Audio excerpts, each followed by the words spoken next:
I'ma break your will.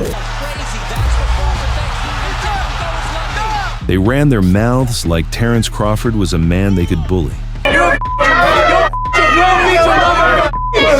They laughed, they taunted, they disrespected greatness, and sealed their own fate.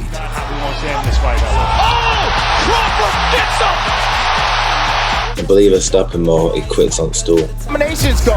Beautiful right hand. And the champ gets two. Because when Terence Crawford finally stepped through the ropes, every ounce of arrogance turned into punishment. Welcome back to Fight Story. Listen, I've got no excuses. I'm 100% ready for this fight. Okay. Appreciate that. It's on. It's showtime. And I guarantee, fight night, I'ma break your will. Terence Crawford had heard plenty of trash talk in his career, but Hank Lundy took it to a different level entirely. All week long, Lundy promised destruction. I'm gonna beat your ass. I'm gonna beat your ass. It's gonna be bad. Because they know this bum can't sell the place out. Let's be serious. You know what I mean? He can't sell nothing out. But Hammer and Hank gonna sell everything out. You know what I mean? We gonna show up and show out. In 2016, the boxing world watched Crawford deliver one of the defining performances of his career. Already a two-division champion, he defended his WBO belt against a fiery Philadelphia challenger, a man convinced his aggression could crack the champ. Even during the face-off, Crawford, usually calm and composed, showed rare emotion. Fight night made the contrast impossible to miss. Lundy strutted in with swagger and bravado. Crawford walked in like ice, focused, silent, and unreadable. He looked like a man preparing to erase someone. Now!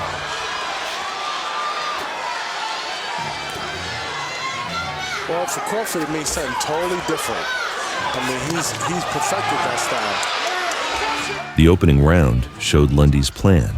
Fast attacks, quick counters, and pressure. Movement from Lundy and fast hands and accurate. For a moment, he found success, even landing a sharp left hook that got Crawford's attention. Lundy comes to fight, and everybody that knows him knows that he's going to bring it. And he's coming right away with power punches. Hank said he's going for a knockout early, and he is showing that in how he started so far. Lundy for months has been talking a great game, and we have had to wonder, can he bring it? His trainer, manager told us, look out when he goes from lefty back to righty because he's going in for the kill. And he touches him with the right hand, the action-packed first round. Trading to end the round, a left hand from Lundy. And that's what Crawford shouldn't do. He shouldn't get caught in the trading. Like many before him, Lundy won some early moments, but Crawford wasn't bothered. He studied, he analyzed, he downloaded everything. His feet, that right foot on the outside of Lundy's left foot, and Well, Crawford has, his makeup is more patience in general. So I think that Lundy is going to start. More activity, more volume, closing the distance, and you see that right now. Well, when you beat the champ, you got to beat the champ. That's it. That's it. As the rounds progressed, Crawford's timing sharpened, his counters tightened, his distance control became suffocating. The jab. And where's that right hand that was landing in the first round, they said?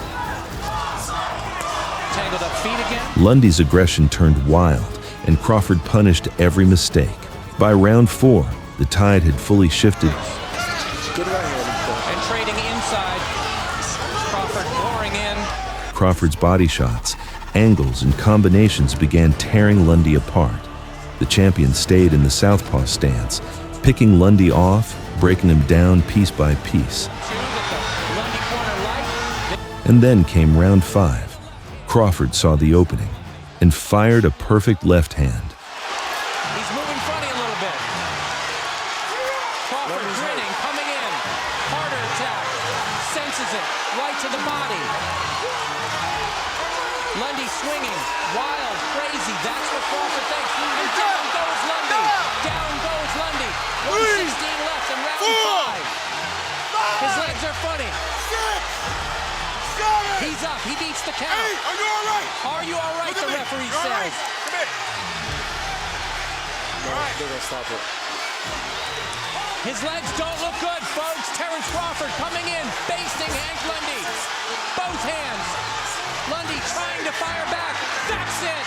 Round 5, stopping. Terence Crawford had done exactly what he always does. He solved the puzzle, he broke the will, and he closed the show. The TKO wasn't just another defense, it was a statement, a reminder that when Crawford decides it's time, no one survives the storm. Andre, how does a fighter like Benavidez control his emotions in what's been a very emotional week? The bad blood ran deep. For years, José Benavidez Jr. had been chasing Crawford, demanding the fight, calling his name, and refusing to let the rivalry fade. I mean, I've been wanting to fight him for 3 years now. The fight had offered me twice. I accepted it. I don't know, they denied it. I don't see nothing special in him, you know. He may switch, I switch too. Benavidez entered this moment with a heavy backstory. Once a prized prospect expected to become a world champion, he had survived injuries, setbacks, and even a shooting that nearly cost him his career. But nothing shook his belief in himself. He carried the swagger of a man who still felt destined for greatness, and he saw Crawford as the final barrier he needed to break. I don't see nothing special in Crawford. I don't know why everyone's scared of him. He's in it. Everyone's sleeping, and soon they'll wake up because I'm going to beat his ass. Terence Crawford stood on the opposite side of that arc. By 2018, he wasn't chasing anything. He had already conquered 140 pounds, ruled as an undisputed champion, and cemented himself as a pound-for-pound great. His transition to 147 had been seamless, and Omaha had embraced him as its king. Undefeated. But the fight with Benavidez turned personal. The tension escalated when Crawford showed up at Benavidez's camp and confronted him face to face.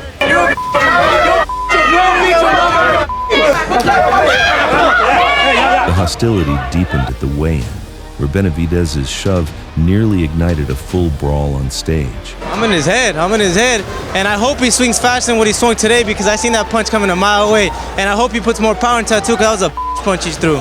By the time fight night arrived, there was no mistaking it. This was no routine title defense. This was a feud that had crossed every line until only the ring was left to settle it. Welterweight championship of the world. He wants Crawford to come forward and attack. Crawford giving him a smile and a little nod of the head when he went with that jab to the body. The fight began with Benavidez pushing forward immediately. He tried to set the pace and prove he belonged with the champion. He used his height, pumped his jab, and tried to back Crawford up. Left to the body, that scores here. We're going to take just one short break here, and then back to Crawford and Benavidez. Stick around. Crawford stayed calm. He studied the movements. He adjusted his timing and distance with patience. Concentrate for 36 minutes and figure it out in there.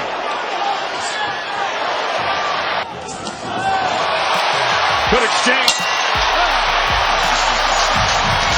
Terence Crawford ducked him. I don't find any evidence of that. But in boxing, the imagined slides are usually more important than the real ones. Because Benavidez, like I said, is a great counterpuncher. He has a good right hand. Doubles up the right hand that time, does Crawford. There he works his way to the inside and included yet another body punch. Right knee is the knee that was shot. A bullet went through the femoral artery. It fractured the bone. As the rounds moved on, Crawford's changes became clear. He switched stances with ease. He controlled the rhythm. Sharp counters began to land. You said, watch out for that right hand. Tried to go to the body there, but went up top. Now he comes sweeping across that belt line. Benavidez, confident early, slowly found himself pushed back as Crawford took control. I got news for you, fellas. It's not going the distance. I can't let that happen here in his hometown. A little politicking by Jose. Guy who sits number one atop so many pound-for-pound fighter in the world list. This is more than most people imagine from José Benavidez, but it's not more. By the middle rounds, Crawford's body shots and precision started to break the challenger down. Interesting moment right there as Bud came in and then the right hand came in at a downward angle. Good exchange right in the center of the ring. Crawford on the way out. Crawford had a tendency of doing so. Benavidez tried to hold his bravado, but the pressure chipped away at him. The crowd felt the shift. Crawford's accuracy climbed, his pace increased. I see Benavidez breathing hard, and I think Bud is in a great place. He came in, and Bud came at him. Crawford, three-punch exchange included. Crawford comes in, left hand, right to the body. Good exchange to close out the eighth. Late in the fight, the pattern was obvious. Crawford owned the distance. He beat Benavidez to every punch. The challenger slowed, his output faded, his defense unraveled. Exactly what Crawford needs to do. He needs to stay close, work the body, block and counter. Benavidez with an offensive output. Crawford comes right back. Short left hook from Benavidez. There it is again. Sets off balance. In the final round, Crawford closed the show with cold efficiency. He created the angle and fired a brutal right uppercut. Benavidez fell hard. Crawford gets up! My oh my! What a shot!